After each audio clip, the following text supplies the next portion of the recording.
शिव का।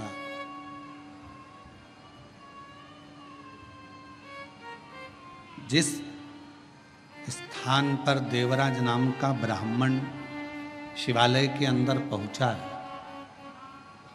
उस शिवालय में भी कोई श्रोता कथा सुनने वाला नहीं है।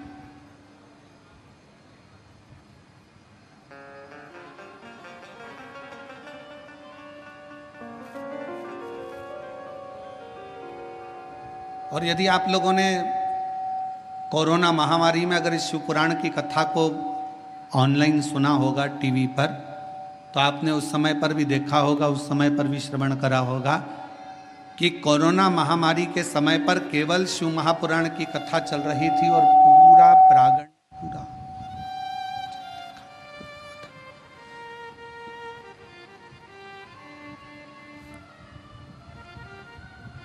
शिव महापुराण की कथा चल रही थी और पूरा क्षेत्र, पूरा हॉल खाली रहता था। कौन सुन रहा? देवराज नाम का ब्राह्मण भगवान शंकर के मंदिर में चोरी का धन लेकर पहुंचा। शरीर में ताप हो रहा है, शरीर में कष्ट हो रहा है, तपन हो रही है, बुखार आ रहा है, शरीर तप रहा है। ये शिव महापुराण का महत्तम कर रहा है और चोरी का धन उसके पास में। और उस चोरी के धन में सबसे मूल था रानी के गले का हार, जिसको मंगवाने वाला कोई दूसरा नहीं था।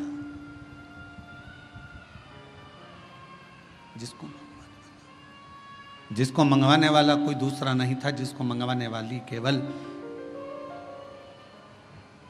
देवराज ब्राह्मण जिस एक पर स्त्री के संग में लग गया था, उस पर स्त्री ने उस देवराज से कह दिया था कि मुझे रानी के गले में जो हार पड़ा हुआ है वो हार मुझे ला कर दे।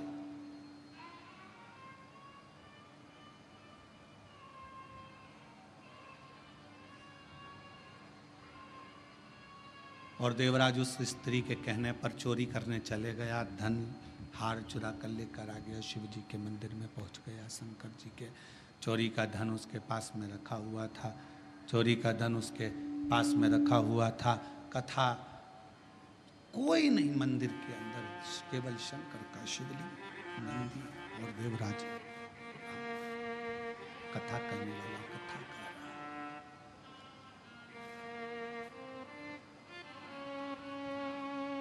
कथा करने वाला कथा कर रहा।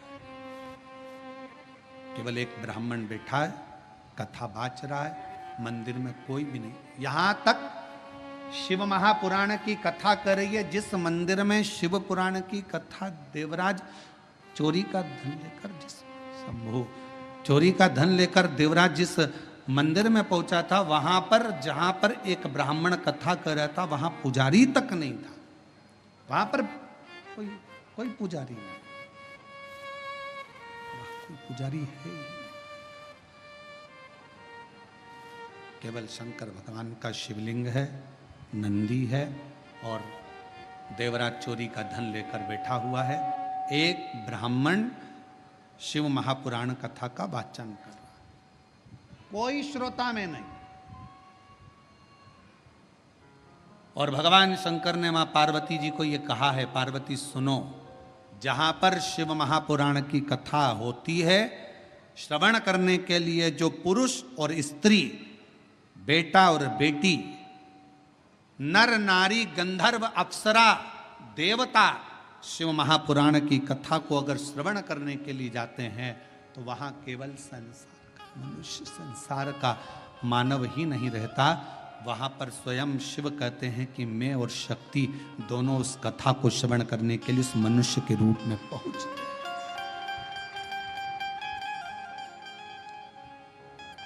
उस कथा को श्रवण करने के लिए मनुष्य के रूप में पहुंच जाते हैं, मनुष्य के रूप, मानव।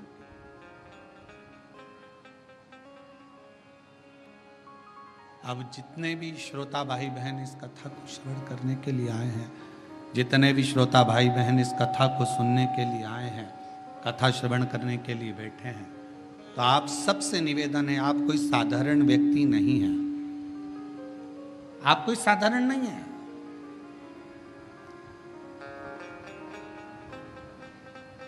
आप मेरे शिव का एक अंश स्वरूप हो, शिव का एक प्रतिबिंब स्वरूप हो। और शिवोहम शिव महापुराण की कथा जो इससे पहले निकुंभ छत्तीसगढ़ में करी, उसमें बताया था शिवोहम का मतलब ही यही है कि शिव आपके अंदर है। केवल आपका भजन, आपका कीर्तन, आपका मंत्र जाप, आपका स्मरण, आपका नाम जाप शंकर को भीतर से प्रकट कर ले, भीतर से प्रकट कर। और महाराज हर पल हर घड़ी शिव तुम्हारे साथ, हर पल।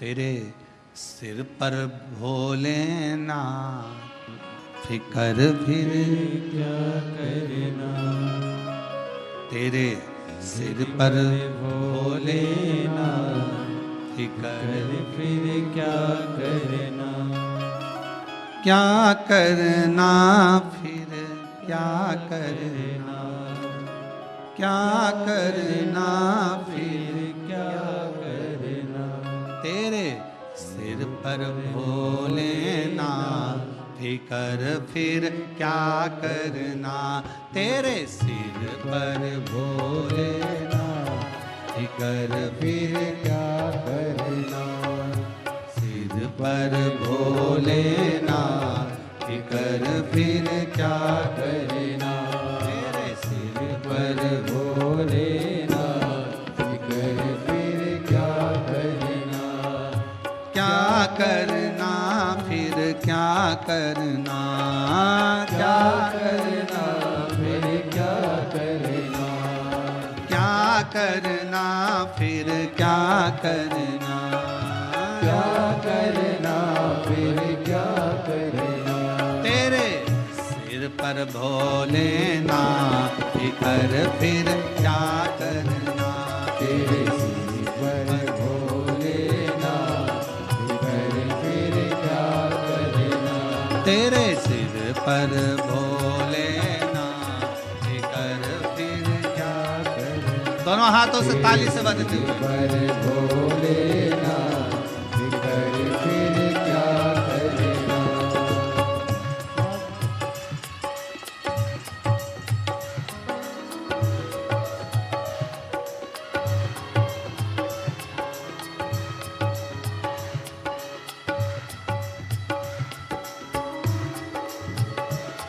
राधे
तो भोले बाबा गौरा मैया, भोले बाबा गौरा मैया, ओ तो भोले बाबा गौरा मैया, तो भोले बाबा गौरा मैया, फिर क्यों परेशान हो भैया, फिर क्यों परेशान हो भैया, फिर क्यों परेशान हो भैया, फिर क्यों परेशान हो भैया, तेरे मिट्टी कटेंगे तेरे कटेंगे कष्ट तमाम, फिकर फिर क्या करना, तेरे कटेंगे कष्ट तमाम, फिकर फिर क्या करना।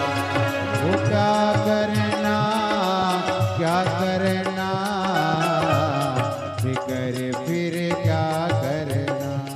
वो क्या करना, क्या करना, फिकर फिर क्या करना।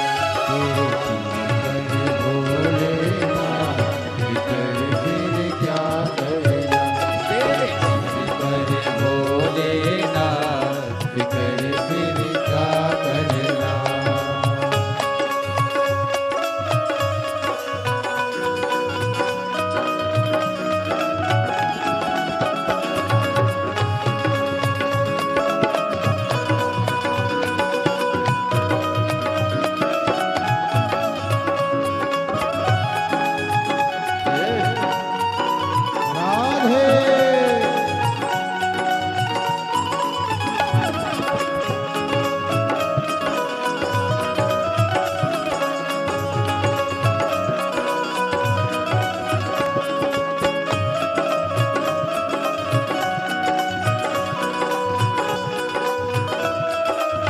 राधे राधे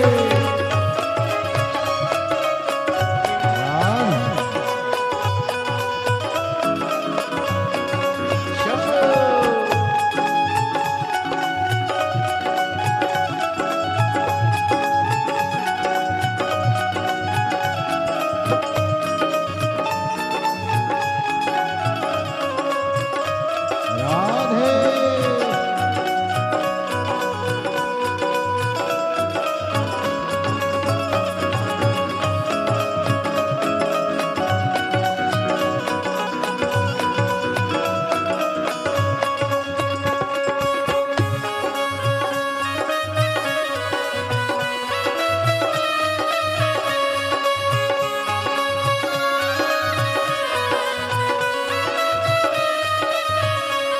ओ जो जन शिव कथा सत्संगी, जो जन शिव कथा सत्संगी, कथा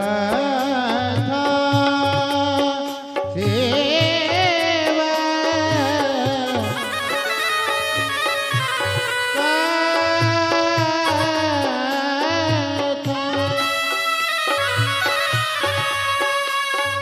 गर सर सन सन धनि दप दप पम पम गम गर गर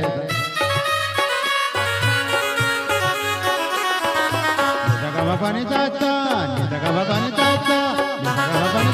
जो जन शिव कथा सत्संग, जो जन शिव कथा सत्संगी, जिनके सहायक श्री बजरंगी, जिनके सहायक श्री बजरंगी, ओ जिनके सहायक श्री बजरंगी, जिनके सहायक श्री बजरंगी, अतुलित बल के राम, फिकर फिर क्या करना।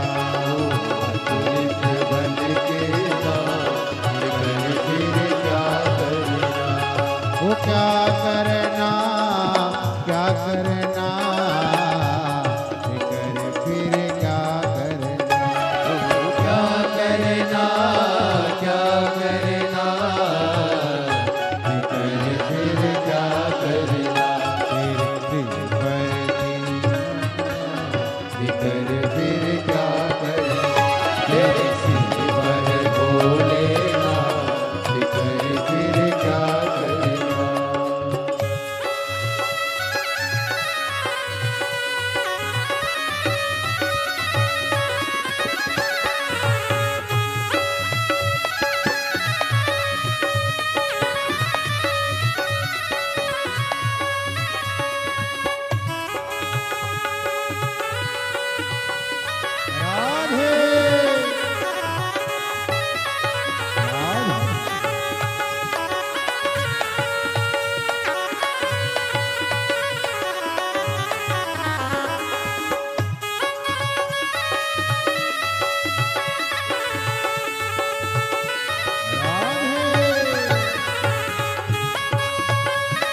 गुरुदेव ने आह भरो तुम, अब गुरुदेव ना भरो, नहीं व्यर्थ पर वाह करो तुम, नहीं व्यर्थ परवाह करो, नहीं व्यर्थ पर वाह करो तुम, नहीं व्यर्थ परवाह करो। तुम रटो भोले जी का नाम कर फिर क्या करना, तो भोले जी का नाम जिकर फिर क्या करना, क्या करना क्या करना, फिकर फिर क्या करना, क्या करना क्या करना, जिकर फिर क्या करना, पर भोलेनाथ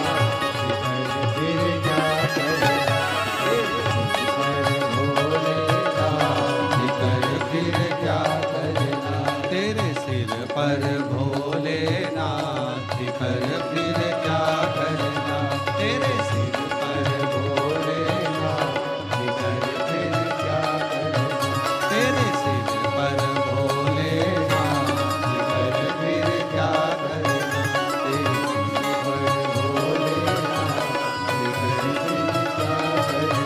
तेरे सिर पर भोलेनाथ फिकर फिर क्या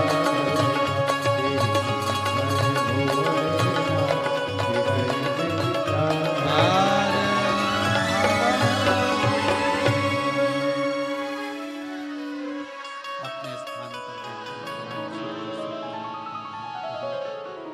दिल से प्रार्थना करिए, निवेदन करिए, विनती करिए। जहाँ जगह मिले वहाँ बैठकर भगवान शंकर से अपने मन का भाव कहिए, हृदय से प्रार्थना करो, विनय करो, निवेदन करो। बारिश थोड़ी तेज है, जो लोग गीले हो रहे हैं उनसे निवेदन है जो सूखी जगह है वहाँ जाकर बैठें, गीले ना हो। जहाँ जहाँ पर सूखा सूखा जगह हो वहाँ बैठें। बारिश थोड़ा तेज है, इसलिए जो लोग गीली हो रहे हैं या गीली जगह में बैठे उनसे निवेदन है, सूखी जगह बहुत है, आप लोग वहाँ जाकर बैठे और कथा का लाभ। सभी लोग साथ में साउंड सेट करो बाबा। सभी लोग साथ में भगवान शिव से मन से भाव से प्रार्थना करिए, विनय करिए, निवेदन करिए। साथ में प्रार्थना करेंगे, जिनको आता है वो साथ में बोलेंगे और विनय करेंगे।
शंकर जपू तेरी माला, भोले बाबा जपू तेरी माला, भोला सब दुख काटो हमारा, ओ भोला सब दुख काटो हमारा। वेश है मंगल मंगलकारी, वेश है मंगल मंगलकारी, शमशान वासी हमारा, शमशान वासी हमारा, ओ भोला सब दुख काटो, ओ भोला सब दुख काटो हमारा।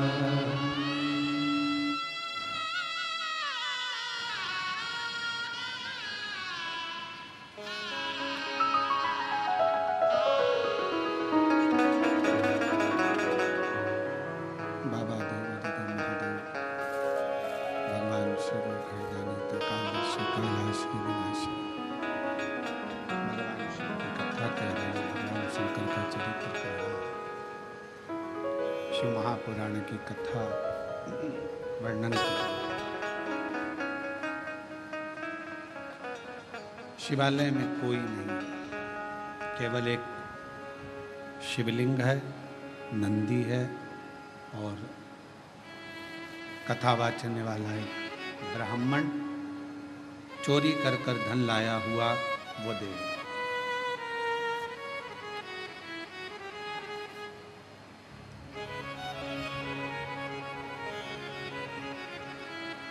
कई लोगों का एक प्रश्न रहता है, गुरुजी हम अकेले मंदिर जाते हैं, मेरे घर का मैं अकेला शिवालय जाता हूँ, पूजन करता हूँ, आराधना करता हूँ, अर्चना करता हूँ, शिव भक्ति करता हूँ, शिव आराधना करता हूँ, शिव पूजन करता हूँ, पर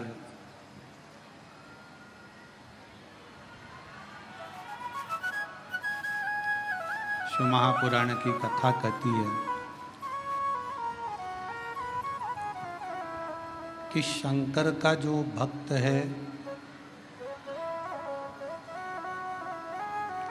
शिव की जो आराधना करने वाला है, शंकर की जो स्तुति करने वाला है, वो जीवन में कभी अकेला नहीं रहता।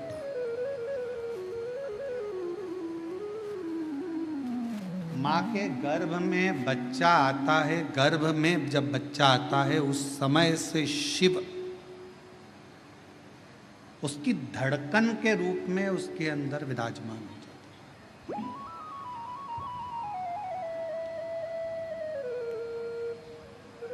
इसलिए वीर शैव लिंगायत संप्रदाय में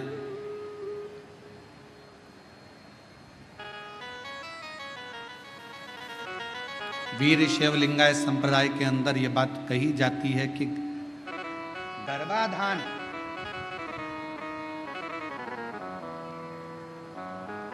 गर्भ में जब बच्चा रहे उस समय से लेकर व्यक्ति के जब प्राण छूटते हैं तब तक शिव शिव उसके अंदर विराजमान रहता है, शिव तत्व उसके अंदर विराजमान रहता है।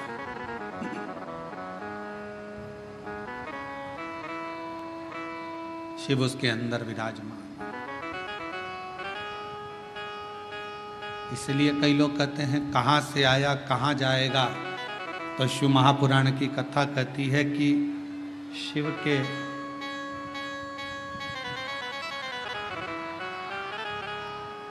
शिव महापुराण की कथा कहती है कि शिव के द्वार से आया और शिव के ही द्वार गया।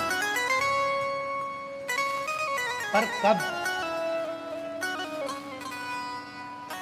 जब हमारा भरोसा श्रेष्ठ हो, जब हमारा विश्वास श्रेष्ठ हो।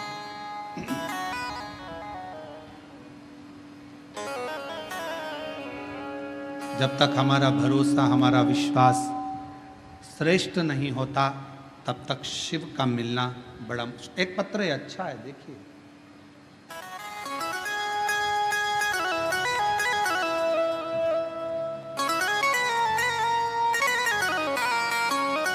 मैं सारिका टेकरने, मुकाम पोस्ट तहसील गंगापुर, जिला छत्रपति संभाजी नगर, महाराष्ट्र की रहने वाली हूँ। कहीं बैठी हों तो हाथ हिला सकती हैं। अगर कहीं बैठी हों तो हाथ हिला सकती हैं। सारिका टेकरने, मुकाम पोस्ट तहसील गंगापुर, जिला छत्रपति संभाजी नगर, महाराष्ट्र की रहने वाली। अगर कहीं बैठी हों तो हाथ हिला सकती हैं। और अगर आई हों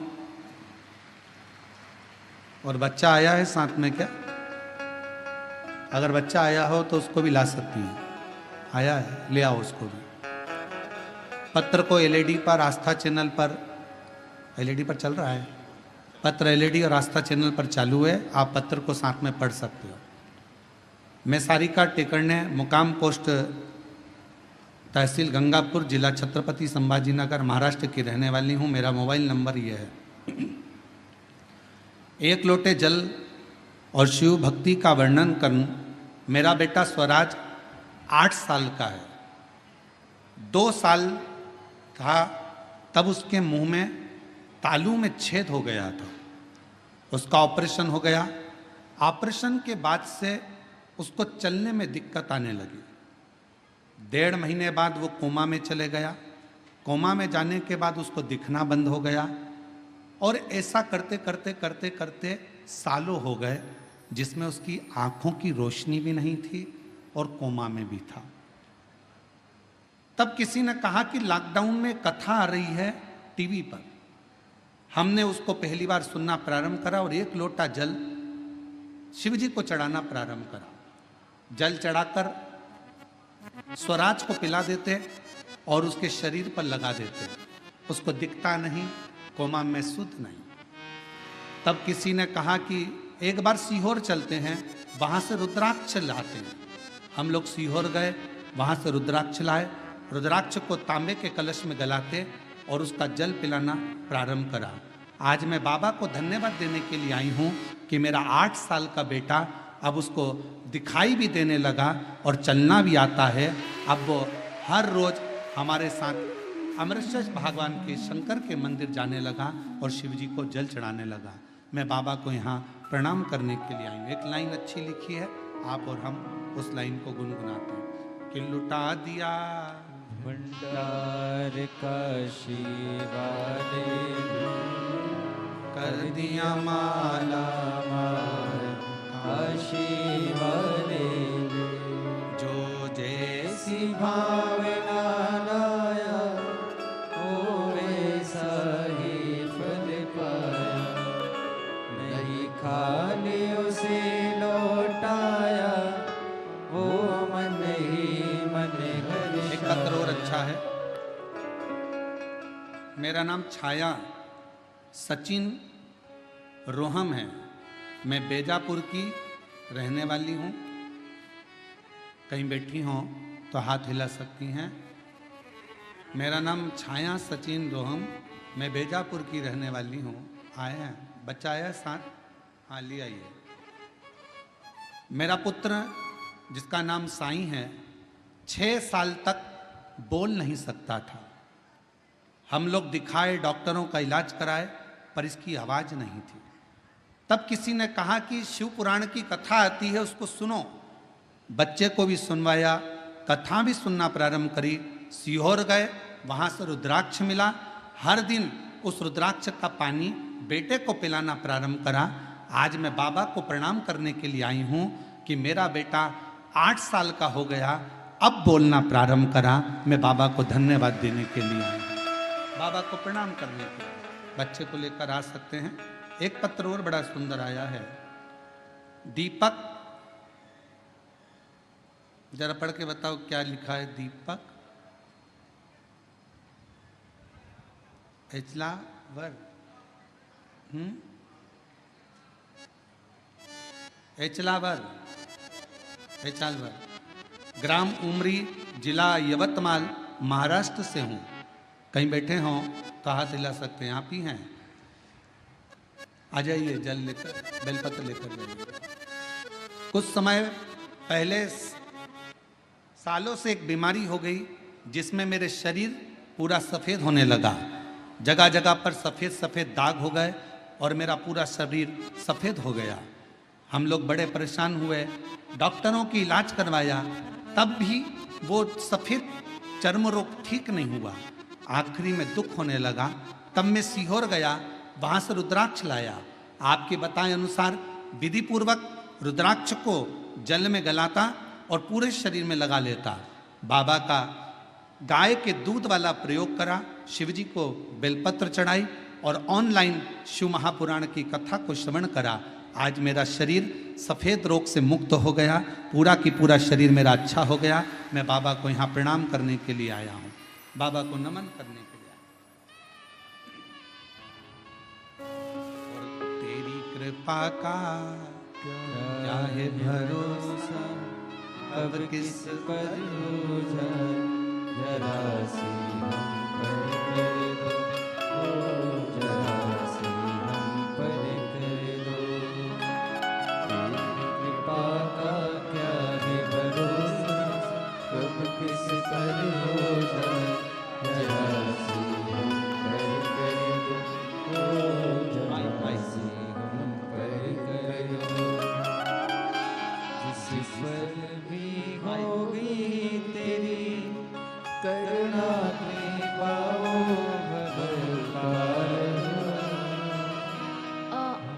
ओम नमः शिवाय।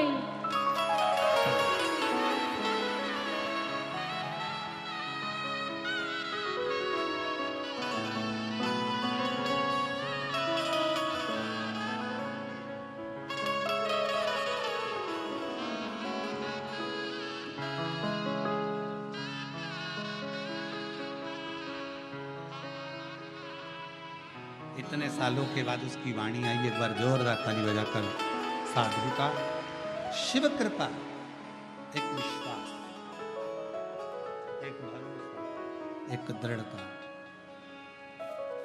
और जिस पर भी हो गई तेरी कृपा करुणा, वो भव पार हुआ, भव पार हुआ। पापी हो चाहे जितना, उसका भी बाबा उद्धार हुआ, उद्धार हुआ। गिद्ध अजामिल गणिका जैसे तेरे मन को भर, जरा सी हम पर कर दो, ओ जरा सी हम पर कर दो। तेरी कृपा का क्या है भरोसा, कब किस पर हो जाए, जरा सी हम पर कर दो, ओ जरा सी हम पर कर दो। कैसी कृपा! शिव को करुणा करना थी, इसलिए देवराज ब्राह्मण को चोरी का सामान लेकर भी शिवालय तक बुला लिया।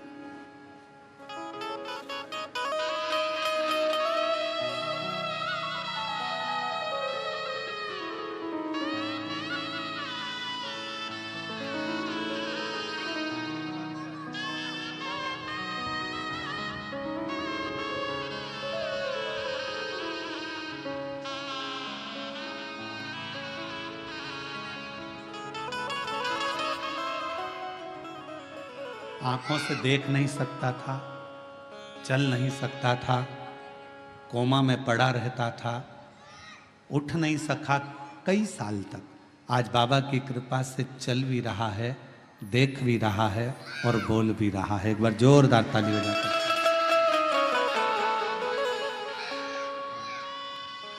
तेरी कृपा का क्या है भरोसा, कब किसी पर हो जाए, जरा सी हम पर कर दो, ओ जरा सी हम पर कर दो।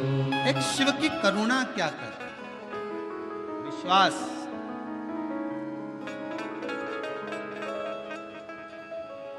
कई लोग कहते हैं गुरुजी शिव महापुराण की कथा है, हम कहते हैं जैसे नेत्र शिविर लगता है, आंखों का इलाज करवा लो। बस याद रखना, उस नेत्र शिविर में आंखों का इलाज होगा, चश्मा लगेगा, लेंस लगेगा, और शिव महापुराण के इस नेत्र शिविर में इस हृदय पर शंकर का ऐसा लेंस लग जाता है जिससे जिंदगी में दुख धीरे धीरे समाप्त होता चला, धीरे धीरे तकलीफ, कष्ट, दुख समाप्ति की ओर चला जाता है, धीरे धीरे दुख समाप्ति की ओर चला जाता है। शिव को एकांत में शंकर भगवान बैठे हैं, शिव जी बैठे हैं। देवराज आया, चोरी का धन लाकर बाजू में रखा। शिव पुराण की कथा चल रही थी। कथा 2 क्षण की देवराज ने सुनी, मात्र 2 क्षण।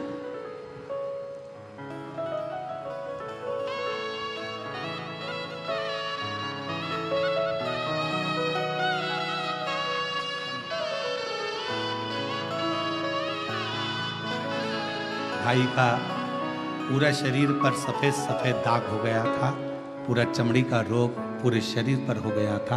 अब बाबा की कृपा से ठीक है, एक बार हाथ हिला दो। शिव की कृपा से पूर्ण चमड़ी, बाबा की कृपा से चर्म रोग ठीक हुआ।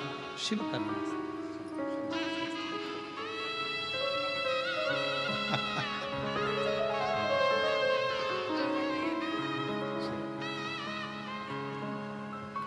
शिव कृपा। कथा में मन नहीं लगा देवराज का, चित्त नहीं लगा, सुन नहीं पाया, मन नहीं लगा पाया, क्योंकि शरीर में ताप था, शरीर में बीमारी थी। जब कथा में मन नहीं लगा, देवराज का चित्त नहीं लगा, हृदय नहीं लगा, कथा को छोड़कर देवराज नामक का ब्राह्मण अपना चोरी का धन लेकर बाहर निकल, मंदिर से बाहर।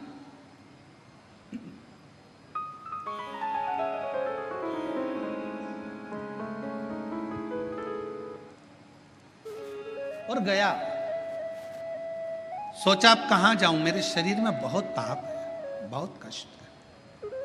और फिर निवेदन है आप सबसे, शिव महापुराण कथा के माध्यम से, भगवान शंकर की कथा के माध्यम से फिर निवेदन।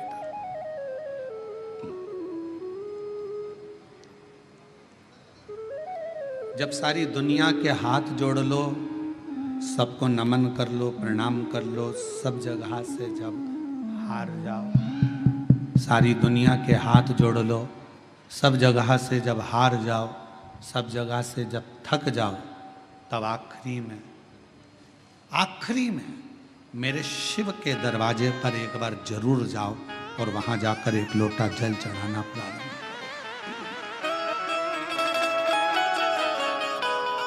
सब जगह से हारने के बाद अंत में शिवालय तक, शंकर तक जरूर पहुंचो, शिव तक।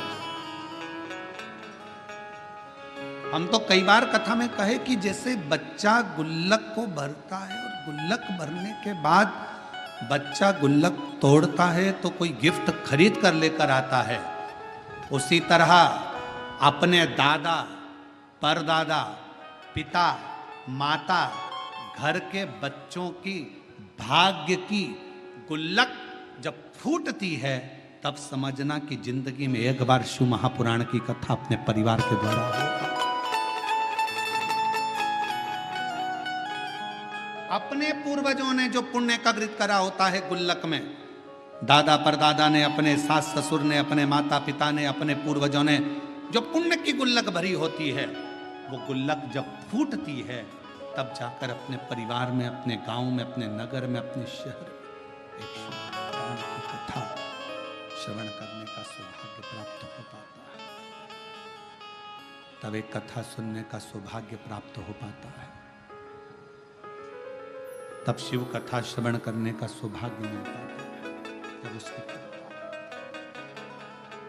पुण्य की गुल्लक भराए तो समझो कि भगवान की करुणा, भगवान की उदारता, भगवान की कृपा करो।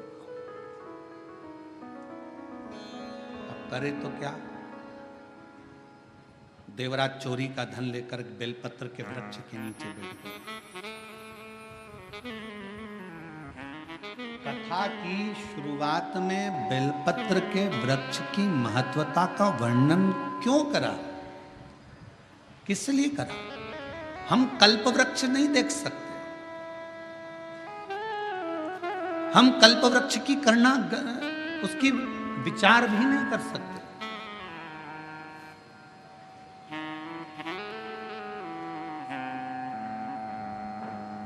हम कल्प वृक्ष को अपने घर पर लेकर भी नहीं आ सकते।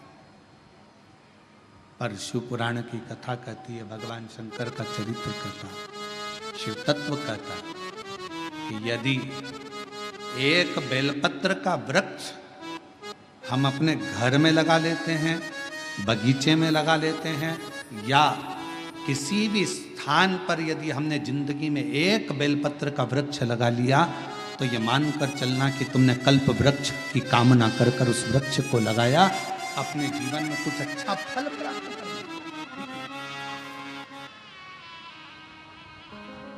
कुछ अच्छा प्राप्ति के लिए। कितना महत्व है एक बेलपत्र का महत्व।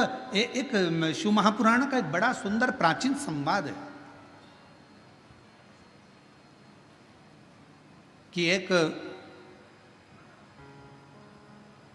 बालक एक गांव में रहता था जिसका नाम था श्रेष्ठ। जन्म हुआ, मां चली गई, थोड़ा बड़ा हुआ, पिता चला। ग्रामीण क्षेत्र में रहने वाला, उसको मालूम नहीं, गांव के लोगों ने उसका पालन पोषण करा, श्रेष्ठ श्रेष्ठ श्रेष्ठ श्रेष्ठ सब उसको पुकारते थे। बच्चा छोटी सी अवस्था से ही गांव के लोगों को शिवालय में सेवा करता हुआ देखता, शंकर की आराधना करता हुआ देखता, तो उसका मन भी शिवमय हो गया। हमारे घर के जो संस्कार होते हैं वो हमारे सामने प्रकट होते हैं।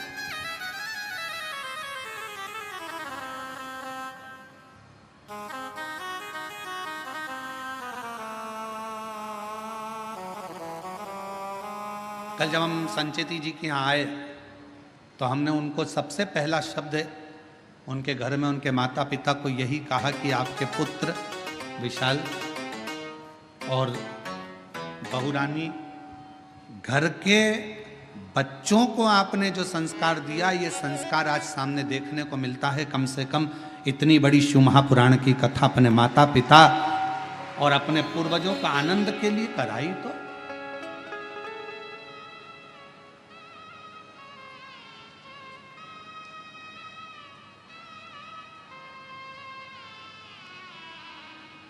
नहीं तो आज के जमाने में बच्चे और शिवपुराण कराना, श्रीमद् भागवत कराना सरल है, रामायण कराना सरल है, पर शिवपुराण की कथा कराना सरल है। चारों तरफ से इतना इतना प्रेशर रहता है, हर तरह का। पानी गिर रहा है, कीचड़ हो गया, कहाँ बैठेंगे, क्या होगा, गाड़ी कहाँ से निकलेगी, पार्किंग कहाँ करी जाएगी, भोजन व्यवस्था कैसे करी जाएगी, कैसे करा जाए, महाराज कहाँ रुके, क्या खिलाए, क्या पिलाए, क्या करे, इतने भक्त आएंगे, ये आएंगे, वो आएंगे, दुनिया भर के फोन भी आएंगे, हमें आगे बैठना है, हमें यहाँ बैठना है, हमें वहाँ बैठना है। पूरी चिंता चिंता चिंता चिंता चिंता। आप विशाल जी से पूछना, वो तो विशाल जी का हाथ शंकर जी ने पकड़ रखा है, इसलिए उनकी चिंता थोड़ी भोलेनाथ ले रखे हैं। पर उनसे पूछिएगा जरा कि महाराज कथा करवाना कितना कितना कठिन, जरा पूछिएगा, बहुत कठिन। जब तक कथा शिव पुराण की चालू ना हो तब तक थोड़ा थोड़ा थोड़ा थोड़ा थोड़ा थोड़ा, और जैसे शिव पुराण के पहले दिन की कथा हो जाए तो सबसे ज्यादा फ्री तो यजमान हो जाता है कि लगे अब महाराज कथा चालू हो गई, अब क्या सोचें, अब तो शंकर जी जाने, भोलेनाथ जाने, शिव जी जाने।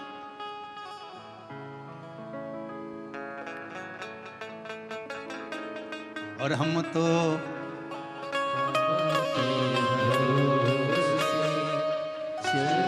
जय दीनानाथ। तुम लोग चुप रहो जरा, इनका भी तो सुने।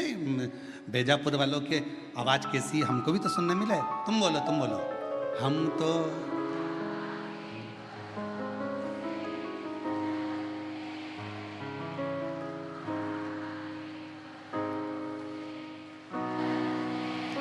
ये दुनिया वाले जलते हैं, ये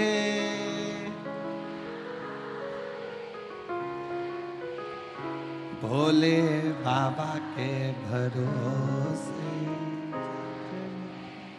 डमरू वाले के भरोसे। हम उसके आश्रित श्रेष्ठ छोटा सा बालक। नगर के लोगों ने देखा, गांव के लोगों ने उसको सिखाया। मंदिर जाना, शिवालय, आराधना, अर्चना, भगवत भजन, नाम स्मरण, कीर्तन, मंत्र जाप, चल। धीरे धीरे बड़ा हो गया। उसने अपनी जिंदगी का एक नियम बड़ा प्रबल लिया, और अपने जीवन का वो सबसे प्रबल नियम श्रेष्ठ ने लिया। प्रतिदिन शंकर जी के मंदिर में एक बेलपत्र समर्पित करो। एक बेलपत्र शिवलिंग पर चढ़ाना।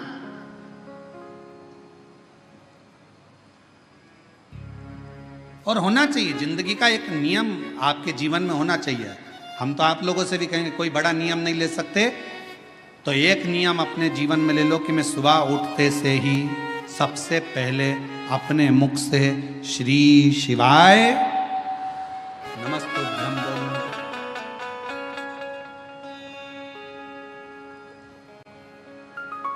एक नियम धारण करो, कोई सा भी नियम ले लो। हो सकता है बेलपत्र का आप नियम लो और गर्मी का समय हो और बेलपत्र नहीं मिले चढ़ाने के लिए, तो हो सकता है कि नियम में कुछ गड़बड़ हो जाए। हो सकता है मंदिर जाने का नियम लो और कभी कभी घर में कार्य ज्यादा हो जाए, नहीं जा पा। पर जो अपन से संभल जाए वो नियम अपनी जिंदगी में एक लेना चाहिए। एक नियम अपनी जिंदगी में लो कि मैं ये नियम ले रही हूं कि मैं अपने जीवन में प्रतिदिन, अगर सुबह ना ले पाई तो दिन में ना ले पाई तो शाम को ना ले पाई तो रात में एक बार मुख से श्री शिवाय नमस्तुभ्यं जरूर कहो। मैं पंचाक्षर मंत्र नमः शिवाय जरूर बोलूं। मैं षडाक्षर ओम नमः शिवाय का जाप जरूर करूं।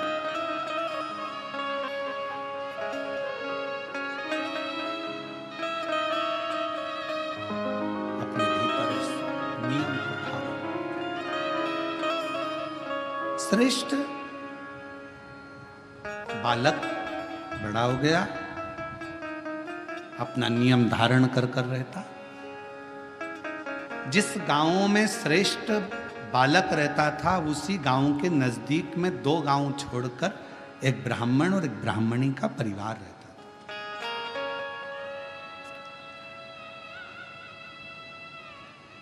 महाराज वो दोनों भगवान के बड़े उपासक थे, पर दोनों के घर में औलाद नहीं थी, संतान का सुख नहीं था।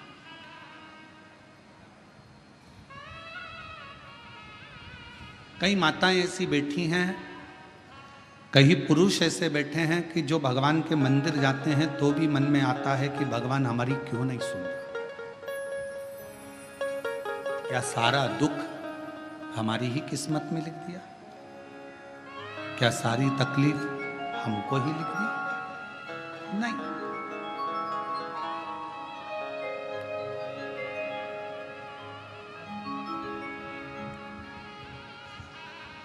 कभी ये विचार ना लाए, तेरे मंदिर में आना मेरा काम है और मेरी बिगड़ी बनाना तेरा।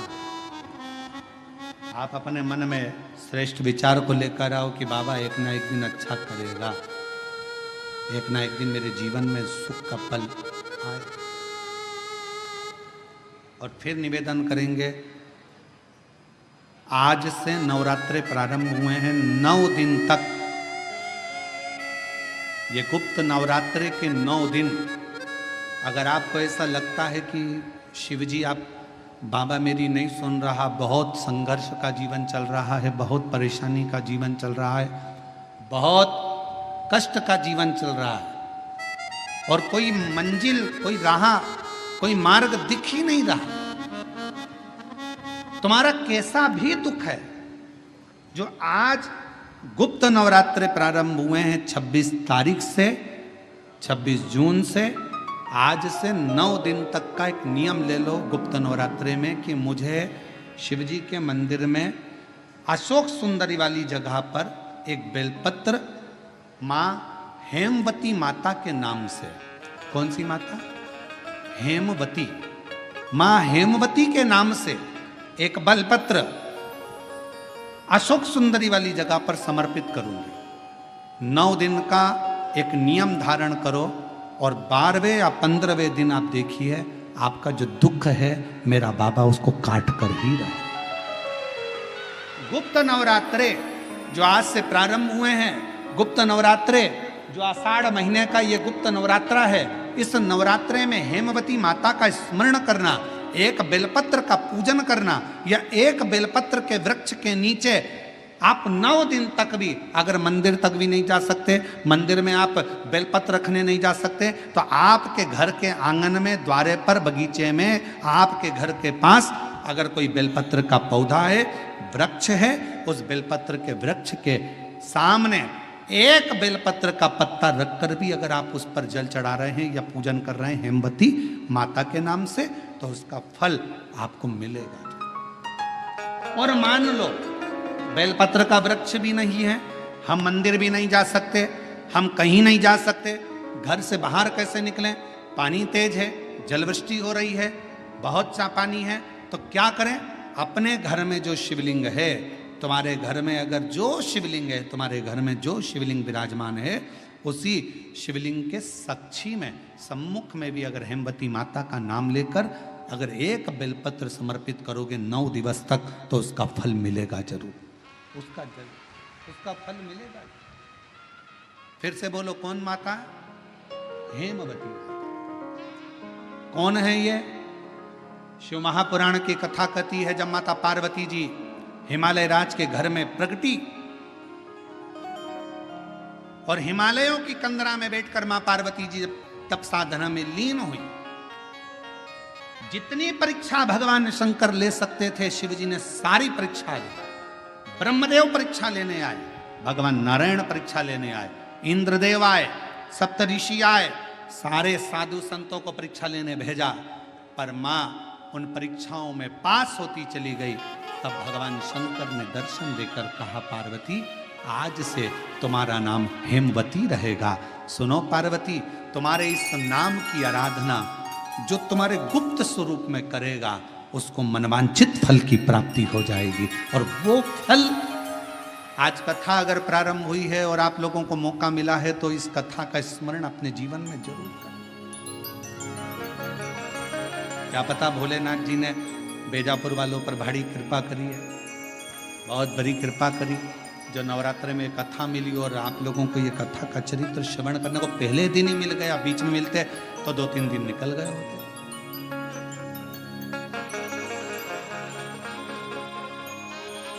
शिव और मेरे भोले तेरा सहारा है, मेरे भोले तेरा सहारा है, मेरी नैया हाथों किनारा है, मेरी नैया हाथों किनारा है, मेरे बाबा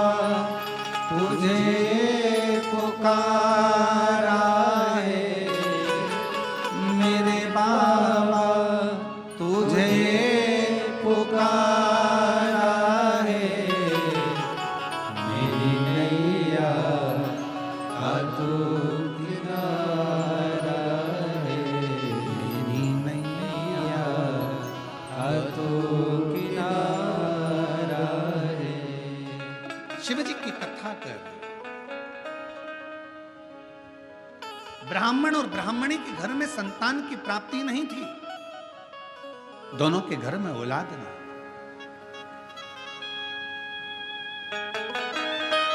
श्रेष्ठ 2 गांव छोड़कर रहता था, जिसका नियम था एक बेलपत्र को समर्पित करना, शिवालय जाना, शंकर जी को एक बेलपत्र बाबा के शिवलिंग को समर्पित करना, बाबा को चढ़ाना, विनय करना, निवेदन करना। एक दिन ब्राह्मणी मंदिर से आ रही थी। देवलोक से इंद्र की धर्मपत्नी इंद्राणी सची देवी अपनी सहेलियों के साथ में भूलोक भ्रमण के लिए,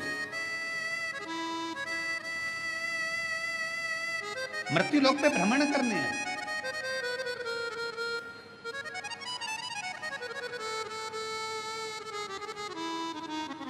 ब्राह्मणी रो रही थी।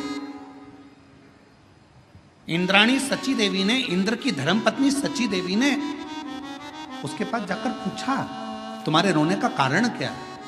कहा, मेरे घर में संतान का सुख नहीं, मेरे घर में औलाद नहीं है, और अब तो मैं वृद्ध अवस्था की ओर जाती जा रही हूं, पर मेरे घर में औलाद नहीं।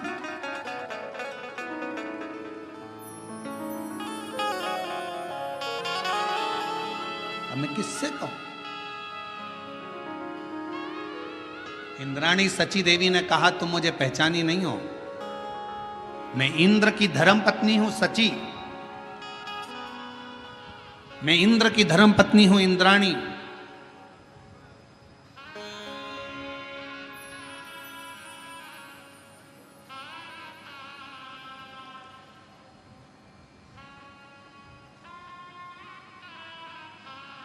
ब्राह्मणी ने हाथ जोड़कर कहा, इंद्राणी जी, आप देवलोक में रहती हो, एक बार अगर हो सके ना तो भगवान से मेरे लिए पूछना जरूर कि मेरी किस्मत में संतान है कि नहीं, मेरे भाग्य में औलाद है कि नहीं, जरा पूछिएगा, एक बार जरा भगवान से पूछिएगा, उत्तर जरूर देना इंद्राणी जी, आप निवेदन है आपसे, कहिएगा, प्रार्थना है आपसे। जब बहुत कई लोगों को बहुत बड़ा रोग हो जाता है, रोग होने के बाद वो कई बार दिखते हैं, मिलते हैं, तो कहते हैं, गुरुजी बहुत कष्ट का जीवन चल रहा है, बहुत रोग हो गया, बहुत बड़ा रोग हो गया गुरुजी, ये मिटेगा कि नहीं मिटेगा? हम हमेशा एक ही बात कहते हैं, डॉक्टर शंकर का एक रूप होता है।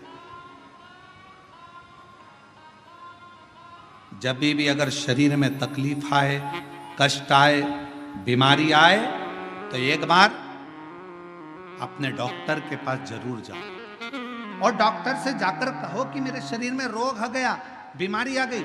वो तुम्हें जांच करने का बोले, जांच कराओ, वो तुम्हें दवाइयां दे, दवाइयां खाओ, वो तुम्हारी जांचें करवाए, जांचें करवाओ। डॉक्टर को शिव मानकर उसका इलाज प्रारंभ करो, फिर किसी शंकर के मंदिर में जाकर 1 लोटा जल चढ़ाना प्रारंभ करो। डॉक्टर की दवा और शिव की दुआ तुम्हारे रोगों को समाप्त जरूर करेगी, ये निश्चित।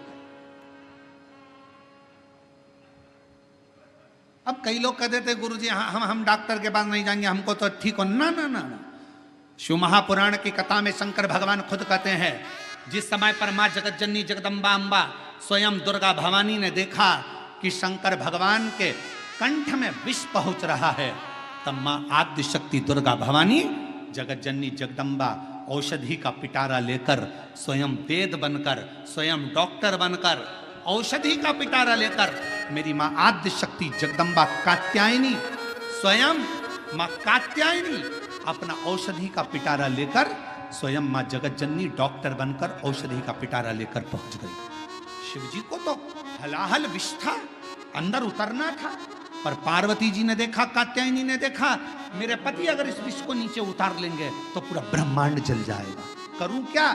मेरी मां आद्य शक्ति दुर्गा भवानी जगत जननी दुर्गा मां स्वयं मां देवी एक औषधि का पिटारा लेकर जाती हैं, शिव के कंठ पर उस औषधि को अपने हस्त को रख लेती हैं। दुनिया की दृष्टि में लगा कि औषधि को लगाया गया, विष नीचे नहीं उतरा, पर जैसे ही मां जगत जननी ने हाथ का स्पर्श करा, हाथ का स्पर्श करते थे जगत जननी उस कंठ में जाकर बैठ गई और विष को नीचे नहीं उतर रही, विष को नीचे नहीं उतर रही। कई लोगों को देखना, बहुत तेज बुखार आ रहा है, बहुत तेज पेट दुख रहा है, बहुत तेज सिर दर्द हो रहा है, प्रैक्टिकल करके देखना शिव पुराण की कथा का, कहीं सीवर वाला महाराज झूठ तो नहीं बोल रहा। प्रैक्टिकल करते रहना चाहिए और प्रैक्टिकल जीवन में जरूर करो। और हमने पहले भी कहा प्रैक्टिकल बहुत जरूरी है। एक महाराज जी प्रवचन दे रहे थे, प्रवचन में कह रहे थे मदिरा नहीं पीना चाहिए, शराब नहीं पीना चाहिए। शराब पीने वाला व्यक्ति गटर में पड़ा होता है, नाली में पड़ा होता है। उसी में महाराज का पहचान वाला बैठा था, उठ के खड़ा हो गया, खड़ा होके बोला, वो महाराज तो इतनी बड़ी बड़ी बातें कह रहा है, तेरा सग्गा भाई पी के तो गटर में पड़ा है, तो हमको ज्ञान दे रहा है, तेरे भाई को क्यों नहीं समझाता। महाराज जी ने कहा, भाई देख मैं मुंह से समझा रहा